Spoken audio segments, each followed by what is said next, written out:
Whitby, England, today a seaside town, but the spiritual heritage of this town dates all the way back to the 7th century. In 656, the abbey was founded by Abbess Hilda, and in 663, the Whitby Synod was held here between the leaders of the Celtic Church and the leaders of the Catholic Church, and it was not without confrontation. This synod set the dates for Easter that are kept by the church today, and it also led to the establishment of the Roman religion elsewhere in England. At that time, in this part of England, the Celtic Church was the dominant faith, due to the missionary work of Aidan, who had been sent over from Iona.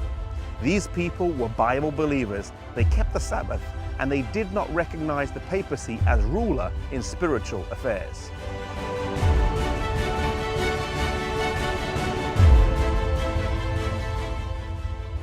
Coleman was the successor of Finan. Finan was a successor of Aidan, who originally started the work here in England. And Coleman had only been working for 3 years when the Council of Whitby was called. He had a couple of things against him. Firstly, that he had only been working for 3 years. Secondly, that his opponent, Wilfrid, was well drilled in the papal arguments. And thirdly, that the Queen of the King was Catholic. The principal question of the debate was, when would the date of Easter lie?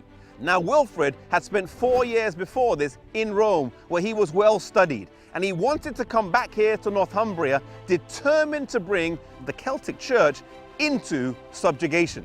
He wanted an open debate, and King Osby agreed for an open forum. So on one side you had Coleman, the Scottish clerks, and Abbess Hilda, and on the other side you had the king, the prince, the queen, and Wilfrid, and so the debate began.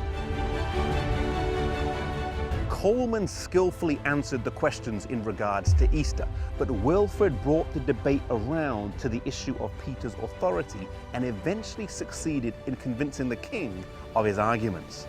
The king and the people decided to conform to the pretended superiority of the papal Easter and thus align the church in England with the papacy, a shift from its original roots. Coleman soon left for the island of Iona, and following this 4 dark centuries followed in England. Soon after, the Danish Vikings swept through England, bringing with them a flood of paganism. The Celtic Church would remain strong in Scotland, in Wales, and in Ireland, but even in England, followers of truth would persist over the centuries. The seed sown by Aidan, Finan, and Coleman would continue, so that when John Wycliffe began his marvelous revival centuries later, his followers are thought by some to be those who maintained from generation to generation the doctrines of Aidan. One thing we learn here from the Council of Whitby is that though the cause of God took an apparent defeat, we have to remember that we're living in a great controversy where there's a battle between truth and evil. And like in the words of the song, Once to Every Man and Nation, where the words go, though the cause of evil prosper, yet 'tis truth alone is strong. Sometimes in our life or in our work, it can look like the cause of God is taking a beating. It can look like the cause of God is suffering. Yet we need to remember that we're living in a great controversy. There's a battle between truth and error, between right and wrong, between God and Satan. If we abide in Christ, if we align ourselves with God, we can know that we will always end up on the winning side, though on the way there will sometimes be apparent defeats.